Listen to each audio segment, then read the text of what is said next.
Terima kasih, perkenalkan nama saya Sarmaida Tobing dari Pengadilan Negeri Kota Timika, Papua Tengah. Jadi izin Pak untuk menanggapi sedikit teman saya agar pandangannya balance mengenai apa yang dimaksud tadi teman-teman yang dialami hakim wanita. Kalau saya mungkin pengalamannya sedikit berbeda, karena memang mungkin latar belakang, mungkin juga budaya sehingga beda pemahamannya. Saya tidak pernah merasa sebagai perempuan itu terdiskriminasi dalam pikiran saya sendiri. Tapi betul bahwa itu terjadi di luar kita, Pak. Contoh, saya sebagai hakim wanita oleh KPN saya kebetulan itu mungkin punya orientasi kesamaan gender. Saya ditunjuk sebagai salah satu juru bicara di pengadilan negeri. Di mana di Timika itu, Pak, tidak cukup pintar. Kita harus punya kemampuan power suara. Kedua, punya lagak berwibawa, berkuasa. Agar apa? Bisa suruh orang diam dulu, baru mendengarkan kita bicara. Sehingga bagi saya yang seperti itu butuh laki-laki yang berpikir kesamaan gender, bukan di kami masalahnya. Masalahnya adalah mungkin yang berkedudukan sebagai pimpinan laki-laki memberikan kesempatan yang sama. Jadi masalahnya nanti dia nggak bisa, kasih aja. Sepanjang itu memang tugas profesi, tugas kedinasan berikan saja, bukan yang mengangkat barang secara fisik. Itu yang saya amini sebagai kesetaraan gender. Lalu masuk ke pertanyaan. Tadi berawal yang saya tangkap Pak Rocky sampaikan, contoh yang pertama mencari bagi kami 3 masalah. Ternyata jawabannya 2 yang salah dalam tulisan, 1 kebohongan Anda. Itu 3 permasalahannya. Bagi kami Pak, dididik berulang-ulang sebagai hakim itu contohnya saat ini judicial activism. Jadi saya menangkap kegelisahan Pak Rocky, kami itu jangan cuma mencerna undang-undang letter law. Saya tangkapnya tadinya seperti itu Pak. Saya cuma mau menjelaskan ke Pak Rocky bahwa kami diajarkan itu tidak cukup hanya undang-undang hukum positifnya. Tapi ada judicial activism dan kalau Pak Rocky mengikuti perkembangan terbaru di Mahkamah Agung, katanya sedang disusun perma tentang restoratif justice. Itu di tempat kami sendiri, saya dengan teman-teman di Timika itu menerapkan dalam banyak putusan. Sehingga itu saya kira tidak menjadi masalah. Kedua, mohon izin teman-teman kalau ini contoh yang populer seperti tadi Pak Rocky sebutkan, Presiden tadi sebut saya lupa, kata binatang ya Pak ya. Saya menangkap maksud Bapak kenapa marah dengan penjelasan logika tadi. Itu harusnya nggak jadi masalah yang harus diatur undang-undang. Saya tangkap maksud Bapak. Tapi artinya begini Pak, kami sebagai hakim itu harus melihat masalah dalam masyarakat. Kenapa ada gejolak di masyarakat? Itu yang kami tangkap sebagai keadilan. Moral yang berlaku di masyarakat itu kan tumbuh dari kebiasaan, adat istiadat. Undang-undang kekuasaan kehakiman itu memerintahkan kami sebagai hakim menggali nilai-nilai yang berlaku keadilan itu dari masyarakat juga. Jadi apa yang dimaksud dengan keadilan? Sehingga pertanyaan saya kembali ke subtema tadi. Izin Pak, izin itu artinya saya biar Bapak tidak tersinggung. Tapi anggapan saya Bapak pasti menangkap apa maksud saya. Kami belum, saya sendiri Bapak belum menangkap sesuai judul kelas malam ini. Saya tadinya berharap, saya terinspirasi dari Pak Rocky. Apa sih yang menjadi pedoman kami sebagai hakim agar membuat putusan itu sesuai dengan nilai keadilan, kepastian dan kemanfaatan. Demikian Bapak, terima kasih. Terima kasih Timika. Ya, ini yang disuka oleh Pak Rocky ya, disuka oleh Pak Rocky untuk apa namanya melawan semua pendapat apa yang disampaikan itu ya. Tadi bertanya, kenapa kok belum apa namanya nggak bicara itu? Memang belum sampai situ. Kita mau jam 12 nanti baru selesai gitu. Silakan Pak Rocky.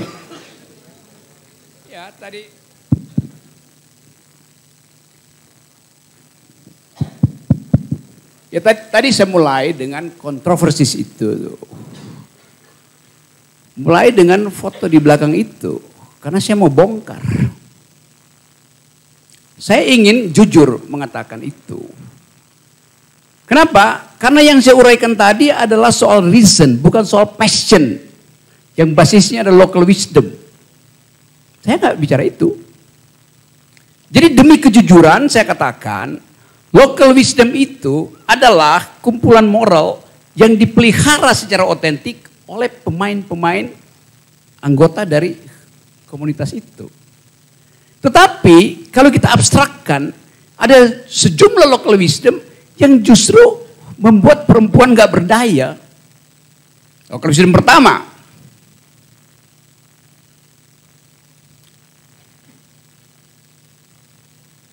yang sampai sekarang masih ada. Pemimpin itu nggak boleh perempuan. Anda berusaha bantah itu bahwa bisa tuh. Tetapi local wisdom lokal itu sepotong fungsinya untuk menghasilkan kesetaraan perempuan. Karena itu kita mesti pergi pada parameter-parameter yang lebih jauh. Maka saya pergi ke Athena. Tapi kalau kita bilang, ya tapi itu kan mitologi. Oh iya, mitologi itu justru bagian yang paling bagus untuk membelah persoalan konkret. Kalau kita belajar sinopsis-sinopsis hukum itu, kita selalu melihat bagaimana misteri itu diselesaikan di dalam mitologi. Entah itu mitologi Minang, apalagi mitologi Yunani yang lebih lengkap yang ditulis oleh Iliad atau Homer itu. Nah ini yang saya nggak lihat diajarkan di Fakultas Hukum. Sehingga selalu didalilkan bahwa ada hukum positif yang harus kita ikuti dan ada hukum lokal yang juga harus kita ikuti. Local wisdom itu seringkali menjadi local kingdom. Saya beri contoh ya, yang kemudian saya dibully. Di NTT, dalam yang menganggap perempuan yang baru melahirkan, dia harus tinggal di dapur selama 40 hari. Ada satu daerah di NTT yang memakai local wisdom itu. Dan tidak boleh makan daging, dia harus tinggal bersama anaknya di situ. Ini riset yang saya kutip. Lalu pertanyaannya, apakah local wisdom itu memuliakan perempuan atau tidak? Sekarang kita uji dengan ilmu pengetahuan. Dapur itu adalah produsen karbon dioksida, timbal, plumbum, timah hitam. Kenapa ibu dan anaknya harus disuruh tinggal di dapur? Dua, anak dan ibunya tidak boleh makan daging. Bukankah daging sumber protein pertama bagi bayinya? Kalau kita pakai perspektif feminis, kita akan uji dalil local wisdom itu dari prinsip kepentingan laki-laki yang patriarki, yang tidak menginginkan istrinya tahu bahwa selama 40 hari laki-laki itu boleh pergi cari perempuan lain. Karena istrinya ada di dapur. Laki-lakinya mungkin istrinya nggak boleh akses kamar di depan itu. Itu namanya critical analysis tuh. Tapi kemudian saya bahkan mau dilaporkan, Rocky Gerung menghina local wisdom. Bukan saya menghina, saya menunjukkan akibat dari local wisdom itu IQ anak-anak itu drop, stunting karena tidak dapat protein yang seharusnya hak dia tuh. Hukum bekerja di mana di situ? Pro pada local wisdom itu atau pro pada masa depan generasi di tempat di mana local wisdom dibuat? Tapi saya tahu kemarahan orang terhadap local wisdom. Seolah-olah local wisdom itu adalah betul-betul wisdom. Padahal itu local wisdom yang basisnya patriarki. Local kingdom yang ada di situ. Bukan wisdom. Kepentingan patriarki kita bongkar di situ. Jadi kejujuran berargumentasi itu nggak ada hubungannya dengan upaya untuk merendahkan tempat yang lain. This all about reason. Saya menerangkan itu betul-betul dengan kepala aja, tanpa passion di situ, tanpa sentimen. Saya terangkan dengan argumen aja. Poin-poin itu. Jadi saya paham bahwa ada semacam kecemasan kalau ucapan ini menjadi semacam gangguan terhadap local wisdom. Enggak ada, saya enggak ada urusan dengan local wisdom. Yang saya periksa adalah rasionalitas dari local wisdom itu. Saya kasih cerita lain. Bukan di Indonesia, di luar negeri. Tanggal 4 Februari, berapa hari lagi ini? Hari Valentine. Hari cinta kasih.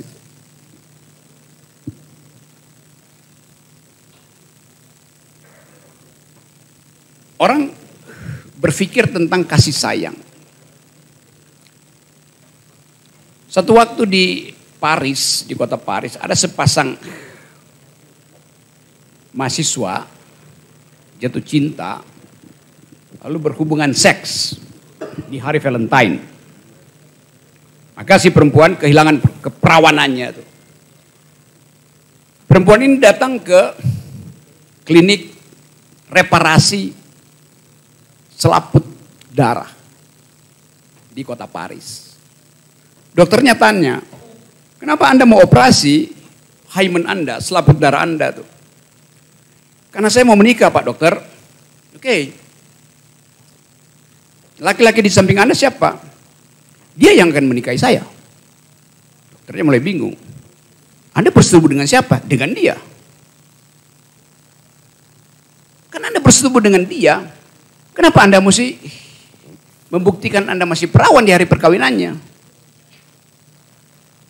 Dokter Prancis nggak pernah paham tentang local wisdom. Perempuannya bilang begini, saya tidak akan membuktikan saya masih perawan pada calon suami saya yang menyetubui saya dan saya suka persetubuhan itu. Dokternya makin bingung. Lalu Anda mau membuktikan pada siapa? Saya membuktikan saya masih perawan di komunitas kampung saya di sebuah negara di Afrika Utara. Karena di situ berlaku prinsip bahwa perempuan begitu dia menikah malam harinya 2 jam setelah malam pengantin dia mesti angkat spraynya untuk memperlihatkan pada seluruh penduduk desa itu bahwa dia masih perawan, bercak darah ada di spraynya. Dia nggak ingin membuktikan pada suaminya, dia membuktikan pada tuntutan komunitas yang lokal wisdomnya berkata begitu. Dan di Indonesia juga dulu masih ada cerita semacam itu. Jadi si perempuan berbohong demi local wisdom. Kan itu masalahnya. Itu di kota Paris. Di Los Angeles, setiap Valentine, klinik reparasi selaput darah perempuan didatangi bukan oleh anak 17-18 tahun, tapi oleh perempuan yang udah buat apa? Buat membuat heboh suaminya ketika bersetubuh, suaminya di acara Valentine tahu bahwa dia masih perawan. Buat melucu. 2 peristiwa yang sama ditafsirkan secara berbeda. Di Paris untuk berbohong, di Los Angeles buat melucu. Suaminya kaget, kok kamu masih perawan? Kan operasinya sebentar. 20 menit selesai dia perawan lagi. Untuk mengolok-olok fasilitas yang disediakan oleh peradaban bahwa harus ada keperawanan sebelum pernikahan tuh. Kan itu poinnya tuh. Apa bedanya keahlian ginekolog di Paris dengan di Los Angeles? Sama-sama lulusan FK UI.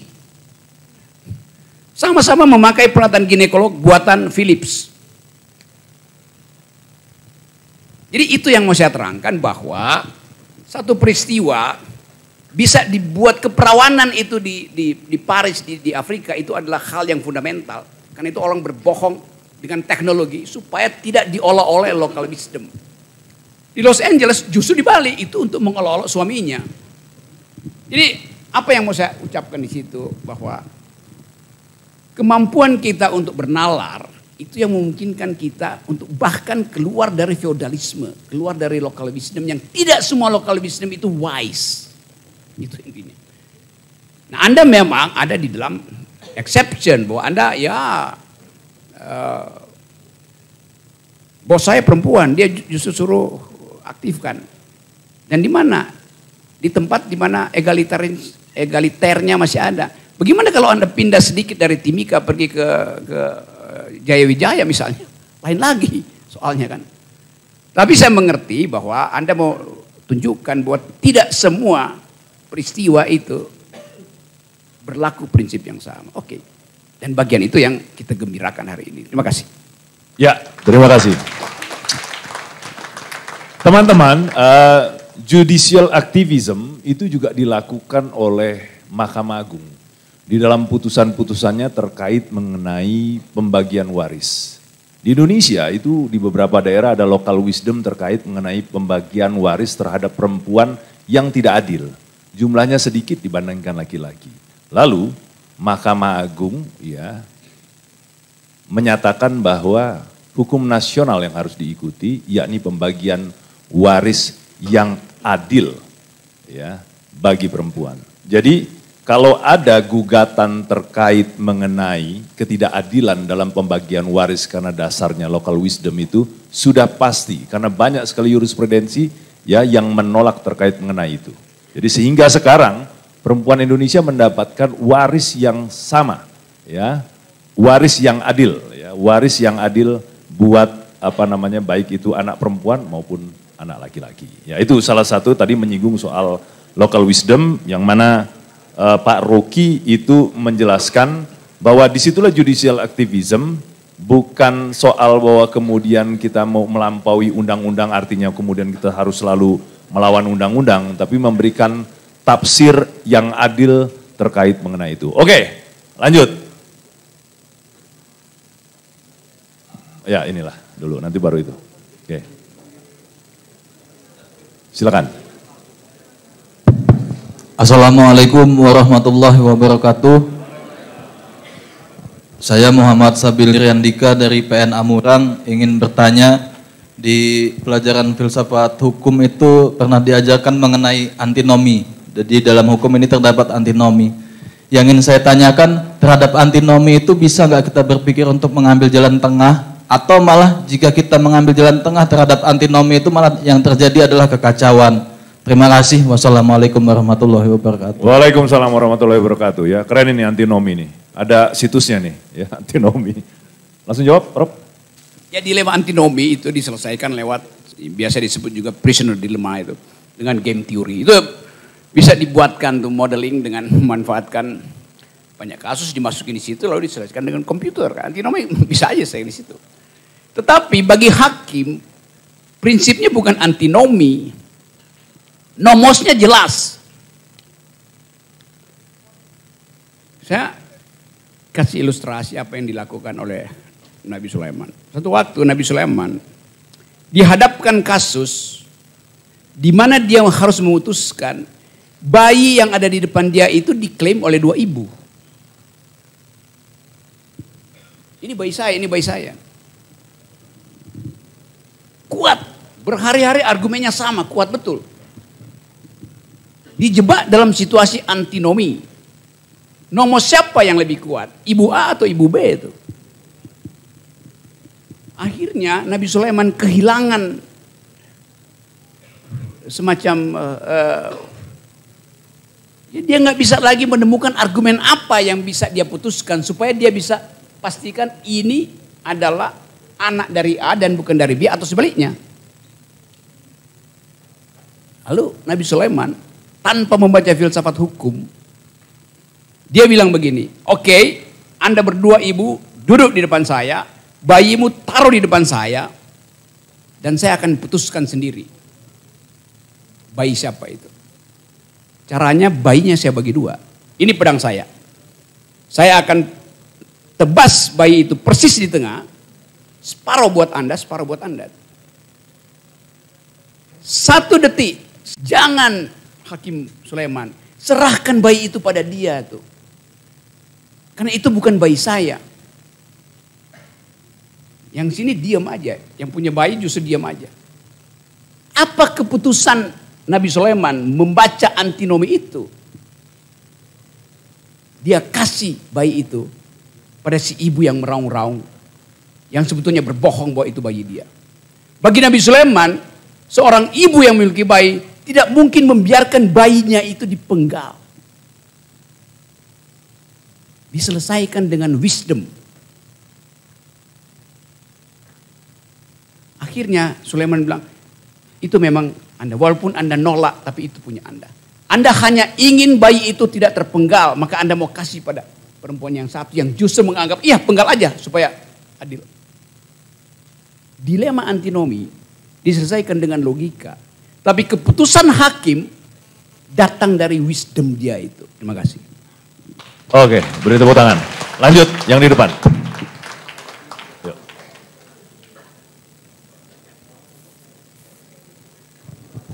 Izin Pak Kapus sebelumnya, asam lambung saya agak naik, Pak. Siap. Jadi ini sedikit agak nggak enak perut saya, tapi ada Bung Rocky saya tetap datang karena biarin tubuh saya sakit, yang penting akal saya tetap sehat begitu.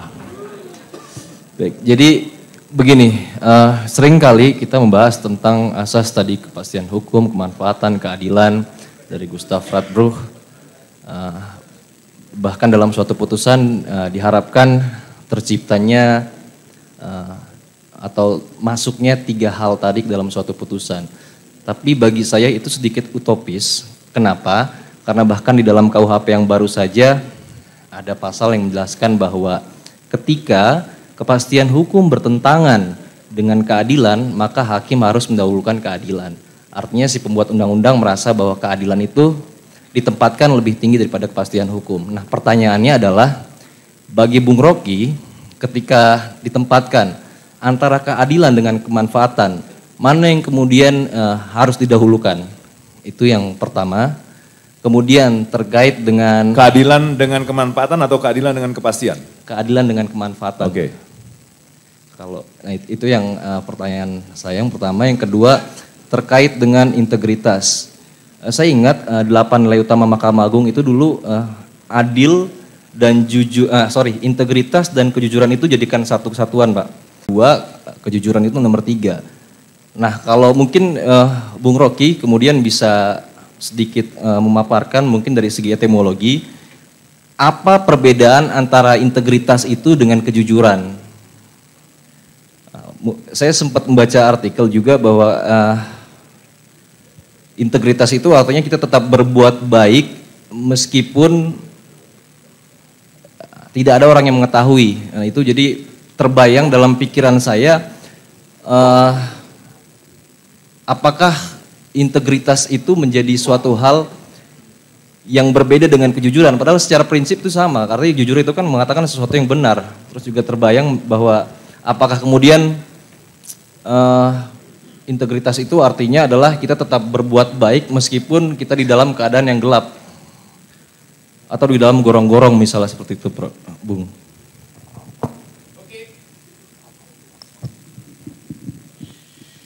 Coba kita lihat asal usul dari istilah-istilah itu. Coba. Artinya semakin sedikit prinsip itu dipraktekkan. Jujur itu hebat itu menghina pemuka agama, menghina dosen, menghina hakim. Anda dihina oleh tagline itu, jujur itu hebat. Lo memang gue jujur karena itu gue jadi hakim kok, kenapa mesti dipuji-puji? Atau harus diingatkan itu. Itu yang sebut tadi, imperatif moralnya nggak bekerja lagi sehingga mesti ditaruh gede-gede itu. Di mana ditaruhnya? Nggak cukup di situ, ditaruh di pinggir-pinggir. Sama seperti kalau saya masuk kelas di UI, ada prinsip dilarang nyontek. Lu memang dia nggak boleh nyontek, ngapain mesti ditaruh lagi di situ? Nggak boleh bawa senjata api. Memang dilarang oleh KUHP bawa senjata api di kelas. Jadi ini bangsa ini harus diperintah dulu baru integritasnya tumbuh. Konyol namanya tuh. Kan gila nih negeri kan. Mana ada peraturan begituan di Tokyo misalnya. Malam-malam gak boleh klakson. Memang gak boleh klakson malam-malam mengganggu. Di Tokyo benda yang paling gak pernah diganti di mobil ada klakson. Baru terus dia. Karena gak pernah dipakai oleh supir di Tokyo tuh. Gak ada perintah untuk jangan klakson. Lihat aja kan orang mau nyebrang, yaudah diam aja, biarkan orang itu nyebrang. Di kita itu tinggal 2 meter, tet. Dia menerobos orang udah mau nyebrang kan. Itu mentalnya kan. Ajaib negeri ini. Yang dianggap negeri yang beradab itu kan. Jadi jangan kita balik persoalannya bahwa harus diperintah itu. Ini negara hukum. Semakin banyak hukum menunjukkan negara itu semakin bobrok. Kalau saya bisa bercakap-cakap dengan Anda untuk menyelesaikan satu peristiwa, ngapain kita pergi pengadilan?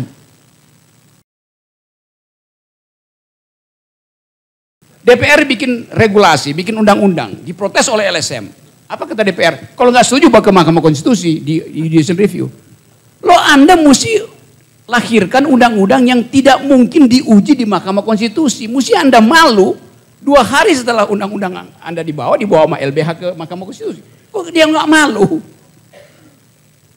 Itu sama dengan orang jualan aqua yang memang nggak bermutu. Lalu konsumen protes, ini nggak bermutu, bawa ke lembaga konsumen. Jalan pikirannya konyol. Kalau saya anggota DPR, saya akan berupaya supaya undang-undang saya yang buat itu jangan sampai sekali-sekali masuk ke Mahkamah Konstitusi di judicial review. Malu saya membuat undang-undang yang bobrok. Artinya bobrok kan undang-undang itu. Tapi dibalik, ini kan negara hukum. Silakan judicial review. Uset deh tololnya tuh. Logikanya apa? Itu yang menyebabkan proses pembuatan undang-undang itu dibawa aja diselesaikan. Bikin aja banyak-banyak. Toh nanti kalau nggak beres ada Mahkamah Konstitusi. Itu namanya kedunguan konstitusional. Iya, hal-hal begitu. Begitu masuk Mahkamah Konstitusi, nggak diproses juga akhirnya. Tadi juga betul, Mahkamah Konstitusi dibekali oleh 2 fakultatif. Satu adalah judicial review, yang kedua judicial activism. Kalau dia nggak lakukan judicial activism, hal yang menjadi dasar di seluruh dunia, Mahkamah Konstitusi diberi hak primer pertama, judicial activism. Artinya pakai otak, mata dan telinga untuk dengar kasus yang mungkin potensial melanggar konstitusi. Kalau bisa bocorkan ke pers supaya berhenti itu. Itu namanya judicial activism. Mahkamah Konstitusi nggak mau lakukan itu. Dia bilang kita tunggu kasus. Lalu fungsi mahkamah untuk mengaktifkan keadilan dengan memperlihatkan problem di mana? Dia tunggu kasus saja.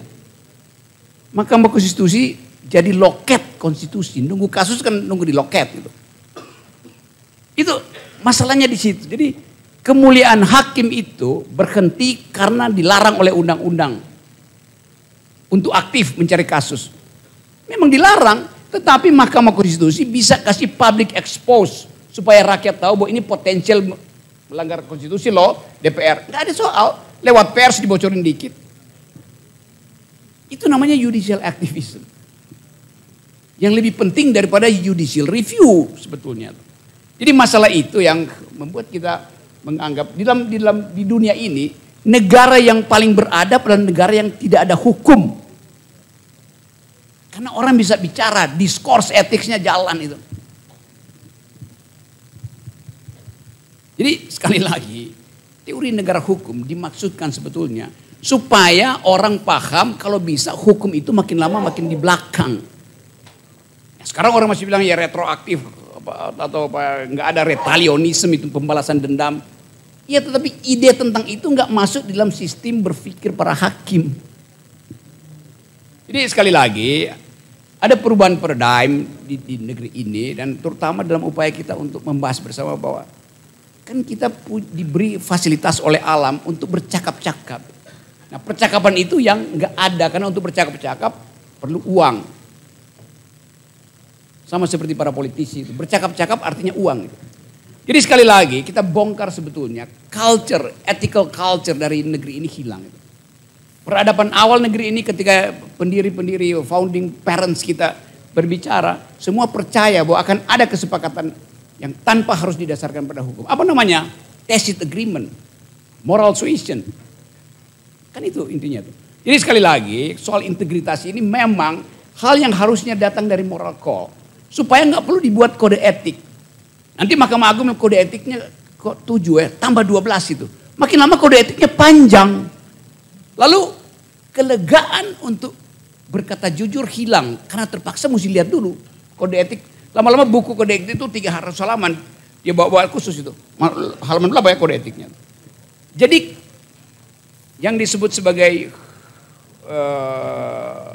voluntarisme untuk bersahabat itu dikendalikan secara teknis oleh undang-undang. Itu bahayanya itu.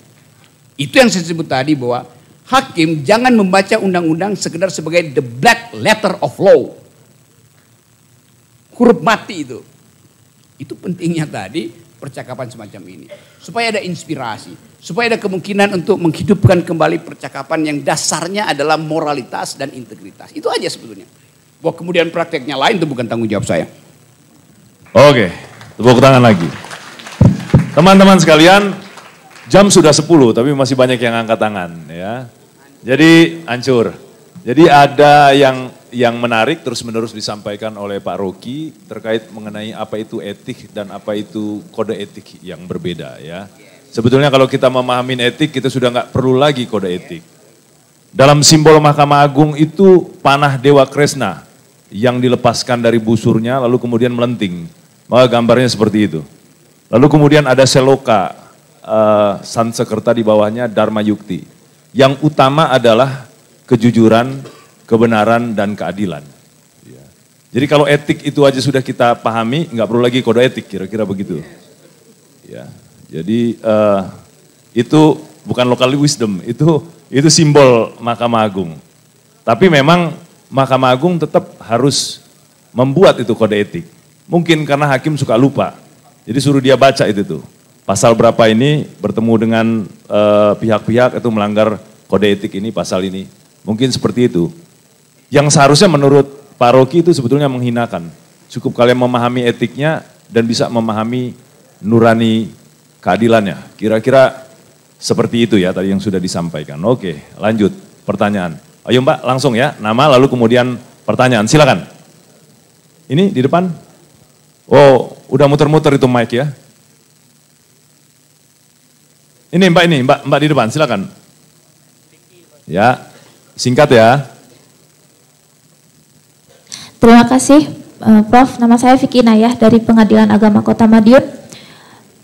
Singkat saja, sebenarnya saya ini karena kita di sini ada di forum hukum, jadi apapun itu harus ada kaitannya dengan hukum, entah itu apa, khususnya adalah tentang, walaupun itu terkait tentang gender. Nah, tadi tuh Prof banyak menjelaskan tentang gender, di mana antara laki-laki dan perempuan tuh sepertinya tidak akan ada habisnya.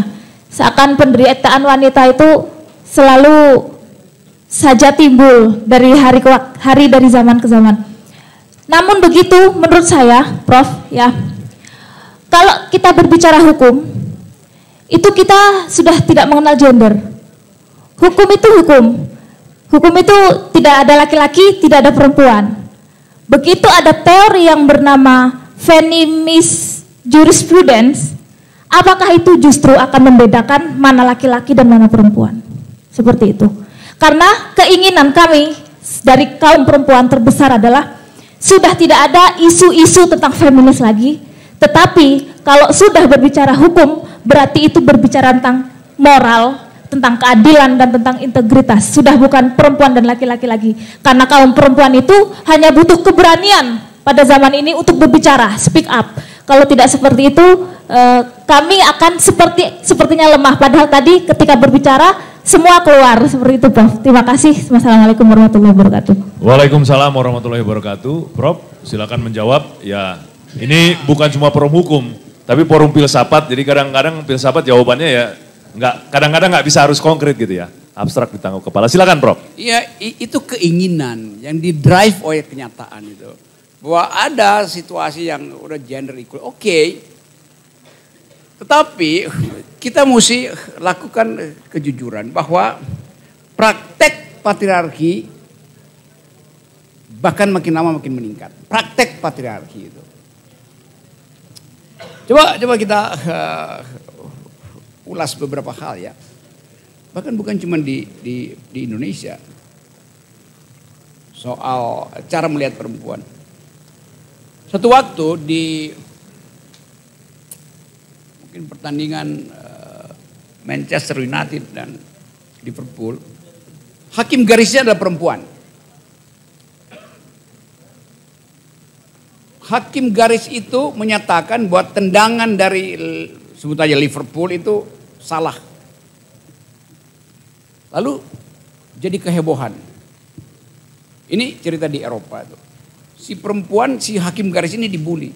Dasar perempuan, coba kalau laki-laki jadi hakim garis. Lebih jujur. Jadi Anda bayangkan, Keputusan hakim garis perempuan pun dipersoalkan oleh komunitas laki-laki. Si laki-laki yang menegur si perempuan di Eropa dikenakan hukum karena menghina perempuan. Kenapa begitu? Karena di Eropa ada peristiwa yang akan diingat ulang begitu perempuan direndahkan, yaitu peristiwa kira-kira tahun 1300 di mana ada perburuan nenek sihir. Tahu peristiwa itu kan? Witchcraft itu diburu karena dianggap kalau ada perempuan, apalagi single, sendirian di rumah, itu artinya dia sedang bersekutu dengan setan. Lalu laki-laki melaporkan pada inkuisisi, pada gereja Katolik, dan perempuan itu diambil dari rumahnya lalu dibakar. Ratusan ribu perempuan dibakar hidup-hidup karena dilaporkan oleh laki-laki sedang bersekutu dengan iblis di dalam rumah, apalagi kalau dia single. Belakangan kemudian ilmu pengetahuan menemukan bahwa laki-laki tersaingi oleh perempuan di bidang ekonomi karena waktu perempuan ada di dalam rumah dia mengerjakan UKM yang produknya lebih bagus dari pekerjaan laki-laki. Maka laki-laki cari cara untuk menghentikan persaingan itu dengan menuduh perempuan itu bersekutu dengan setan. Jadi bayangkan pada waktu itu nggak ada pikiran bahwa coba lihat dong apa di belakang itu. Persaingan ekonomi, laki-laki kalah, lapor pada gereja bahwa itu persaingan dengan iblis, lalu perempuan dibakar. Sejarah ini yang kemudian jadi etika, bukan kode etik. Di Eropa bahwa menghina perempuan itu adalah delik. Karena mengingatkan satu milenial lalu ketika perempuan diburu sebagai nenek sihir. Itu peristiwa Eropa. Genealoginya beda dengan di Amerika. Di Amerika menghina perempuan bukan delik. Satu waktu rektor Harvard University namanya Lawrence Summers, rektor universitas terbaik di Amerika, Harvard, mengeluarkan statement bahwa perempuan tidak pantas jadi profesor matematik. Ini cerita kira-kira 20 tahun lalu. Jadi belum lama. Lawrence Summers adalah bekas menteri keuangan Presiden Clinton. Waktu dia selesai, dia jadi rektor di Harvard. Ucapan itu tidak ada dalam hukum Amerika. Tetapi feminis Amerika datang rame-rame bikin kampanye minta supaya Lawrence Summers dihukum. Kok nggak ada hukumnya? Itu kan kebebasan berekspresi. Boleh aja laki-laki bilang perempuan dungu. Tetapi etik feminis menguji itu bahwa itu adalah perendahan. Dan Lawrence Summers tahu bahwa dia membuat kesalahan dengan ucapan itu. Lalu dia mundurkan diri. Tanpa di pengadilan. Ada kode etik, tapi etik dari rektor Harvard menghukum dia sendiri supaya dia mundurkan diri. Jadi itu yang saya sebut tadi, etika bekerja, terutama dalam kasus di mana perempuan itu dihina. Nah kalau kita bilang perempuan gak dihina di sini, oh iya. Di dalam beberapa kultur bahkan perempuan ditinggikan, di Minangkabau, di Manado, segala macam itu. Tetapi bukan itu prinsipnya, bahwa di dalam kultur kita patriarki masih tumbuh itu. Contohnya gampang sekali. Partai-partai politik dulu saya dorong supaya saya ikut bantu. Ada namanya kaukus perempuan di parlemen. Supaya semua undang-undang yang menyangkut nutrisi, masa depan, sanitasi, yang kehidupan publik itu dibicarakan di kaukus itu. Kaukus artinya kumpulan anggota parlemen dari berbagai partai tapi dengan satu isu itu. Nah kaukus itu nggak boleh diganggu oleh partai, oleh fraksi. Biarkan perempuan merumuskan problemnya. Yang terjadi adalah kaukus itu dianggap untuk membuat keputusan dia mesti lapor dulu pada ketua partai. Kan kacau. Padahal di Eropa biasa. Dalam demokrasi ada kaukus tentang pertahanan, kaukus tentang kesehatan gender. Jangan ada intervensi dari partai supaya perempuan otonom Kalau mau dirumuskan tentang kesehatan reproduksi, siapa yang mau rumuskan? Ya perempuan mesti rumuskan. Laki-laki bisa rumuskan, tahu laki-laki. Tapi bagi laki-laki, reproduksi perempuan bisa diselesaikan dengan USG. Selesai. Nggak dihitung problem-problem susulan. Sama tadi soal BPJS, siapa yang bicara tadi BPJS? BPJS itu adalah public policy, kebijakan publik, bukan kebijakan sosial. Waktu dirumuskan public policy itu, dasar pertimbangannya ada utilitarianisme. Kalau Anda misalnya tadi, kepala keluarga, suamimu, bapak rumah tangga, Anda sakit tadi, sebagai breadwinner, pencari nafkah, negara bilang, nama kamu tadi siapa ya? Devi. Saudara Devi, kami jamin seluruh BPJS Anda. Oke. Begitu Devi pulang, ini kami dijamin. Suaminya bilang, Devi, selama kamu nggak bekerja, nggak ada penghasilan saya. Karena itu saya mengutang pada tetangga. Devi pingsan lagi, masuk rumah sakit lagi.